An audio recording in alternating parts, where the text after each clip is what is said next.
So we are helping you fine-tune that vocabulary by asking today in Crowdsourced, what other words do you think need to get ditched? So we had a lot of responses from this Crowdsourced today. So the first one on Twitter, Matthew Doyle, you said, huh, which I don't really say that often. I haven't heard that very often. I don't hear that a whole lot. Lori's got a really good one. Literally, especially when you hear someone say something like, my head literally exploded. Well, no, it didn't. Your face didn't literally melt in the heat.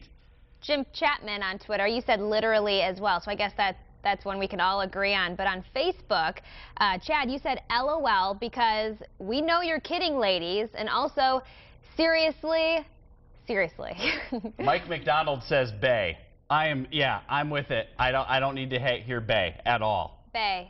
Yeah, I don't know. That's weird. I don't know when you would use that at work. Well, that's true. No, I can see it. Hey, bae. No, I couldn't.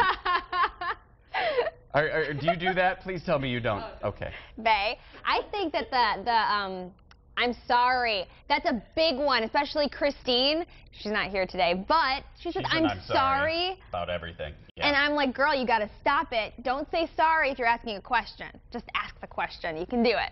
There are several people, Buster and Cindy, who all said, like. If you want to make sure you don't get hired for a job, and we had a candidate like this a couple weeks ago, every other word when you'd ask her a question was like, so first I was like, blah, blah, blah, and then I decided that I would major in communications, but I was like, do I want to do that, or should that be my minor? I didn't really know, but then I decided that, it should be. It was like, okay, I can't. You just realize you can't. You're not mature enough to get hired for the kind of job we're looking at you for. And when you hear somebody say like every other word, you don't listen to the words in between the like. Your mind just, every time they say like, it's like that's just all annoying. You hear. Yes. That's definitely a big one. Okay, so the other thing that we are talking about here this morning is vacation time. A lot of folks take everything with them. They take their iPad, they take their iPod, they take their Kindle, they take, their cell phone, everything on vacation, and basically they go somewhere nice and then they sit there and they're on that the entire time. So we wanted to know, could you go on a full week vacation without any tech? And Doug Harwood on our Facebook page says, I wish people would and could go without technology. Today, if you go out to eat, look around you, you'll see at least 90% of the people looking at his or her cell phone. Take a break, people, and enjoy one another's company. And then I've got poor Terry who says, no, I can't even take a bubble bath without my phone. It's time to call for help. Terry, there is help available.